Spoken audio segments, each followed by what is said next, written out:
Imagine uma noite em que todas as preocupações desaparecem. O riso corre solto, a música domina o ambiente e cada brinde celebra a liberdade. Mas à medida que o tempo passa, a linha entre euforia e descontrole começa a se apagar. O que começou, como a alegria pode se transformar em algo imprevisível e, por vezes, destrutivo. Essa dualidade acompanha a humanidade há séculos e ninguém a representa melhor do que Baco. Para muitos, ele é apenas o deus da festa, aquele que convida ao prazer sem culpa. Mas e se ele também fosse o mensageiro do caos? E se a sua presença não trouxesse apenas alegria, mas também loucura? Ao longo deste vídeo, vamos mergulhar na essência desse Deus ambíguo, explorando como os antigos o reverenciavam e temiam ao mesmo tempo. E mais importante, será que essa dualidade ainda vive em nós? Até que ponto buscamos o prazer sem perceber o risco? Então assista até o final e reflita. Na busca por alegria, será que estamos caminhando para a liberdade ou para a perdição? Se esse tema te interessa, inscreva-se no canal e ative as notificações. Assim você não perde nenhum conteúdo sobre mitologia e suas conexões com a nossa realidade. Capítulo 1. O convite ao prazer. Imagine uma taça transbordando com o vinho mais puro. Cada gole aquece o corpo, relaxa a mente e dissolve preocupações. É assim que Baco se apresenta, um chamado irresistível ao prazer. Para os romanos e gregos, ele não era apenas um deus, mas a própria essência da liberdade, da celebração e da fuga da rigidez do mundo cotidiano. Seus cultos, conhecidos como bacanais, eram eventos onde o controle dava lugar ao instinto. Homens e mulheres dançavam sem restrições, entregues a uma alegria frenética. Era a quebra das regras, o momento em que a ordem cedia à emoção. Mas, se por um lado isso significava libertação, por outro, havia uma pergunta sempre presente. Onde termina a festa e começa a loucura? Hoje não precisamos de um templo para cultuar Baco. Ele vive nas noites em que buscamos esquecer os problemas, nos momentos em que deixamos a razão de lado para sentir apenas o agora. Mas será que estamos apenas celebrando ou estamos nos perdendo no excesso? Afinal, a linha entre o prazer saudável e o descontrole sempre foi tênue. E como veremos, aqueles que ignoraram esse limite pagaram um preço alto por isso. Capítulo 2. Os bacanais e o chamado à liberdade. Imagine um lugar onde não há regras, onde ninguém julga, ninguém impõe limites e tudo é permitido. Esse era o espírito dos bacanais, os festivais dedicados a Baco, onde os participantes abandonavam suas identidades cotidianas e se entregavam a algo maior do que eles próprios, o êxtase. Os rituais aconteciam longe dos olhos do público, cercados de mistério e temor. Homens e mulheres dançavam em frenesi, acompanhados por música selvagem e cânticos repetitivos, consumindo vinho sem restrições e entregando-se a impulsos que em qualquer outro contexto seriam considerados inaceitáveis. Para muitos, era uma experiência de libertação, uma fuga da opressão de uma sociedade que impunha papéis rígidos e sufocava desejos profundos. Mas nem todos viam os bacanais com bons olhos. As autoridades romanas, preocupadas com a natureza descontrolada dos cultos, começaram a vê-los como uma ameaça. Relatos diziam que os participantes perdiam completamente a razão, cometiam atos impensáveis e muitas vezes não saíam os mesmos de lá. O Senado romano chegou a proibir os rituais, temendo que a influência de Baco levasse ao colapso da ordem. Agora pense, quantas vezes buscamos um espaço onde possamos ser livres, sem julgamentos? Seja em festas, em redes sociais ou em qualquer ambiente onde sintamos que podemos ser nós mesmos, sem restrições. Mas será que essa busca por liberdade nos torna mais autênticos ou apenas nos faz fugir daquilo que não queremos enfrentar? O que Baco oferecia não era apenas prazer, mas a ilusão de que podemos nos desprender completamente das responsabilidades. Mas será que existe liberdade sem consequência? Será que, ao nos entregarmos sem medida ao prazer, não estamos abrindo caminho para algo que pode nos consumir por completo? No próximo capítulo, veremos como essa linha tênue entre liberdade e destruição se manifestava nos mitos sobre Baco e o que acontece quando o prazer se transforma em perdição. Capítulo 3. Quando o êxtase se torna perdição. A princípio, Baco surge como um libertador. Ele nos convida a soltar as amarras, a deixar de lado as preocupações e a nos entregar ao prazer. Mas, assim como o vinho aquece e relaxa no primeiro gole, ele também pode entorpecer e fazer perder o controle quando consumido em excesso. E é aí que o encanto começa a se desfazer. Os mitos antigos falam sobre aqueles que foram longe demais em sua devoção a Baco. Entre eles estão as Mênades, mulheres que, ao se entregarem completamente ao êxtase dionisíaco, perdiam qualquer vestígio de razão. Em seus momentos de transe, elas não reconheciam amigos, filhos ou maridos. Não havia mais identidade, apenas o impulso avassalador que as dominava. Conta-se que, em uma dessas celebrações, um jovem chamado Penteu ousou desafiar o deus, rindo de seus cultos e das mulheres que o seguiam. Curioso para ver com os próprios olhos o que acontecia nesses rituais, disfarçou-se e escondeu-se entre as árvores. Mas Baco não perdoa aqueles que desprezam seu poder. Cegas pelo êxtase, as Mênades o confundiram com um animal selvagem e, em sua fúria, o despedaçaram com as próprias mãos. Essa história parece extrema, mas será que é tão distante da realidade? Quantas vezes, na busca por prazer e diversão, alguém ultrapassa um limite sem perceber? O que começa como um momento de euforia pode, em questão de segundos, virar arrependimento, dor e consequências irreversíveis. Um excesso, um descuido e o que era celebração pode se transformar em tragédia. Nos dias de hoje, essa dualidade continua viva.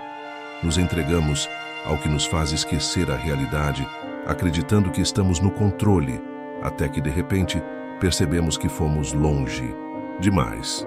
Pode ser uma noite que passou do limite, uma busca por prazer que se tornou compulsão, ou até mesmo hábitos que começamos sem perceber que poderiam nos dominar. E a pergunta sempre retorna: quando o prazer deixa de ser uma escolha e passa a ser uma prisão?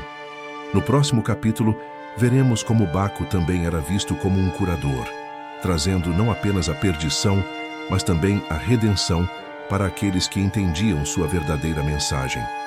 Capítulo 4. O Deus que cura e destrói. Baco é um paradoxo. Ele não é apenas aquele que nos leva ao excesso, mas também aquele que pode nos ensinar sobre o equilíbrio. O mesmo vinho que entorpece pode ser remédio, a mesma celebração que leva ao descontrole pode ser um caminho para a libertação. Mas tudo depende de como escolhemos lidar com ele. Na mitologia, Baco não era visto apenas como o deus da festa e da loucura, mas também como aquele que oferecia alívio para as dores da alma. Muitos viam nele um libertador, alguém que ensinava a não reprimir emoções, a se conectar com o instinto e a aceitar a imperfeição humana. Seus cultos, por mais intensos que fossem, também tinham um propósito: permitir que as pessoas soltassem o peso das suas angústias e encontrassem, mesmo que por um instante, uma verdade mais profunda sobre si mesmas. Mas o problema nunca esteve no prazer em si, e sim na incapacidade de saber até onde ir. Quando se entregavam cegamente ao êxtase, as pessoas perdiam a identidade, a razão e, em muitos casos, a própria vida. Quando compreendiam o equilíbrio, porém, Baco se tornava um guia, um mestre que mostrava que o prazer pode ser uma ferramenta de cura, desde que não se torne uma fuga. Isso nos leva a uma questão essencial: o que buscamos quando queremos nos perder? O desejo por diversão é natural, mas será que, por trás dessa necessidade de escapar, não existe algo mais profundo? Uma angústia que tentamos silenciar? Um vazio que tentamos preencher? Nos dias de hoje, essa reflexão continua mais atual do que nunca.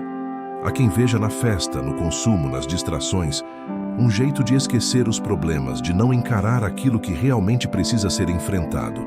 Mas se o prazer vira um esconderijo, ele deixa de ser uma escolha e se torna uma dependência. Baco Nos ensina que o prazer pode ser vivenciado sem culpa, mas exige consciência.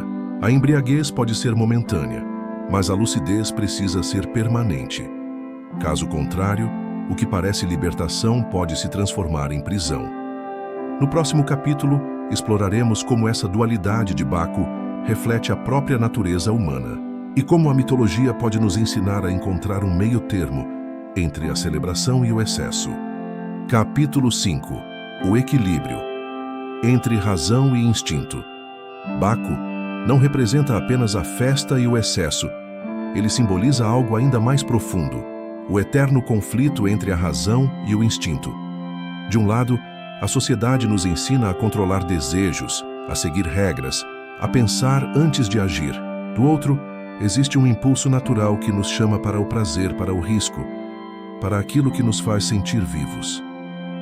O problema nunca foi a existência desses dois lados, mas sim a dificuldade em encontrar um ponto de equilíbrio entre eles. Na mitologia, Baco era um deus livre, mas também perigoso. Ele oferecia um presente precioso, a chance de se libertar das amarras sociais, de viver sem medo dos julgamentos e de se entregar às emoções mais puras. Mas essa liberdade vinha com um preço. Quem não soubesse controlá-la, quem se deixasse levar apenas pelo instinto, acabaria dominado por ele. Foi o que aconteceu com muitas figuras ligadas ao seu culto, que, cegas pelo êxtase, ultrapassaram todos os limites e acabaram destruídas. Mas será que a resposta está na repressão? Será que o caminho certo seria simplesmente negar o prazer, evitar qualquer tipo de excesso e viver sempre dentro das regras? Os mitos de Baco mostram que a resposta não está nos extremos. Tanto o prazer desenfreado quanto a repressão absoluta podem ser destrutivos. O segredo está em entender que há um momento para cada coisa. Celebrar não é um problema, desde que saibamos quando parar. Aproveitar a vida é necessário, mas fugir dela o tempo todo pode ser um alerta de que algo está errado. Nos dias de hoje, vivemos essa dualidade o tempo todo. Há momentos em que sentimos que merecemos uma pausa, um momento para esquecer as preocupações, para nos permitir viver sem tanta rigidez. Mas, ao mesmo tempo, sabemos que, se perdermos completamente o controle, as consequências podem ser grandes. E assim seguimos, tentando encontrar um equilíbrio que muitas vezes parece impossível. Baco nos ensina que não há problema em buscar o prazer. O perigo não está na celebração, mas na incapacidade de perceber quando ela deixa de ser uma escolha e se torna uma necessidade. O verdadeiro desafio não é evitar o instinto, mas aprender a dominá-lo antes que ele nos domine. No próximo capítulo, veremos como essa dualidade se reflete na cultura e na sociedade até os dias de hoje, e como Baco continua vivo, mesmo que não o reconheçamos. Capítulo 6. Baco na sociedade moderna. Mesmo que as festas de Baco já não sejam celebradas nos templos antigos, sua presença nunca desapareceu completamente. Ela se esconde em cada momento de excessos, em cada busca desenfreada por prazer, e ao mesmo tempo, na tentativa de escapar das pressões da vida cotidiana. Hoje, Baco ainda se manifesta, mas de uma forma diferente. Não é mais um deus que exige rituais e sacrifícios, mas uma ideia que está impregnada na sociedade. Nos bares, nas baladas, nas redes sociais, encontramos ecos daquilo que ele representava. A busca incessante por prazer, por momentos de euforia, por uma fuga da realidade. Cada curtida, cada celebração, cada festa se torna uma forma de exorcizar as dificuldades do dia a dia. Mas será que, ao buscarmos esse prazer, estamos realmente encontrando a liberdade ou apenas nos iludindo com uma sensação temporária de alívio? O culto de Baco não era apenas sobre diversão, mas sobre transcendência. As pessoas se entregavam à música, ao vinho, à dança, não apenas para se divertir, mas para alcançar um estado de êxtase, um lugar onde o mundo físico e mental desaparecia, e algo maior tomava conta delas. Nos dias de hoje, procuramos esse êxtase de formas diferentes, seja através de experiências extremas, seja em momentos de descontração superficial. Mas a pergunta que persiste é: quando buscamos esse prazer, estamos em busca de algo mais profundo ou apenas de um escape momentâneo? A sociedade moderna, embora muito mais racional em alguns aspectos, não está imune a essa busca por prazer. Sem limites. Vivemos em uma época de consumo excessivo, onde as distrações são infinitas e a busca por gratificação imediata está ao nosso alcance o tempo todo. O perigo aqui é o mesmo enfrentado pelos antigos seguidores de Baco. O prazer se torna a prioridade e a consequência, o esquecimento do que realmente importa. Em muitos casos, quando estamos tão absortos em festas e distrações, podemos perder a conexão com aquilo que realmente traz significado às nossas vidas. Baco, em sua essência, não repreende o prazer. Ele o celebra, mas adverte sobre os riscos de se perder nesse caminho. A verdadeira lição que ele nos deixa, mesmo que de forma indireta, é sobre a importância de reconhecer quando a busca por prazer se torna uma forma de fuga, uma tentativa de esconder as dificuldades ao invés de enfrentá-las. No próximo capítulo, veremos como o mito de Baco também nos ensina sobre o custo de se abandonar totalmente ao prazer e como o reconhecimento desse limite pode ser um passo para a verdadeira liberdade. Capítulo 7. O caminho da sabedoria. Chegamos ao último capítulo da nossa jornada pelo mundo de Baco, o deus da festa e da loucura. Após explorar sua influência, tanto na antiguidade quanto na sociedade moderna, a grande questão é: o que podemos aprender com sua dualidade entre prazer e destruição? Qual é a verdadeira mensagem por trás dos mitos e como ela se aplica às nossas vidas hoje? Baco, embora representando a busca pelo prazer, também nos ensina sobre limites. Não é a celebração que é perigosa, mas a falta de consciência de onde ela pode nos levar. No fundo, o que Baco exige não é que a celebração cesse, mas que a maneira como a vivemos seja cheia de sabedoria e equilíbrio. Ele nos lembra que o prazer não é uma força destrutiva por si só, mas quando desprovido de reflexão, pode se tornar um veneno. Nos tempos antigos, aqueles que não souberam encontrar o equilíbrio entre liberdade e controle acabaram pagando um preço alto. Mas para os que compreenderam que o prazer deve vir acompanhado de responsabilidade, Baco se tornava não um inimigo, mas um aliado. Ele não é uma figura que repreende o prazer. Ele nos ensina que o verdadeiro prazer é o que é vivido com plena consciência, com a sabedoria de saber quando parar. A verdadeira liberdade, então, não é a ausência de limites, mas o entendimento de que o prazer é apenas uma parte da experiência humana. Nos dias de hoje, esse ensinamento continua atual. O prazer está ao nosso alcance, mais do que nunca. As redes sociais nos oferecem diversão instantânea. As festas estão sempre por aí, e os consumos de tudo, desde comida até experiências, parecem nunca ter fim. Mas o preço do excesso é o mesmo de sempre. A desconexão com o que realmente importa, com os próprios sentimentos e com a verdadeira liberdade. A mensagem de Baco é clara. A busca por prazer pode ser uma jornada enriquecedora, mas nunca deve ser uma fuga da realidade. Aprender a reconhecer nossos limites é a chave para viver plenamente, sem cair nas armadilhas da autossabotagem. Não se trata de reprimir os desejos, mas de saber quando eles nos levam para um caminho onde já não podemos mais controlar as consequências. Agora, que tal refletirmos sobre como podemos aplicar esses ensinamentos nas nossas vidas? Onde em nosso dia a dia estamos buscando prazer de forma desmedida, sem perceber que estamos nos afastando de nossa essência? Onde podemos encontrar um equilíbrio saudável que nos permita viver e celebrar sem perder o controle? E se você gostou desse conteúdo e quer continuar refletindo sobre mitologia, como ela se conecta com o nosso cotidiano e os mitos que moldam nossas vidas, não se esqueça de se inscrever no canal. Assim, você não perde nenhuma nova reflexão que traga mais sabedoria para a sua jornada. Até o próximo vídeo.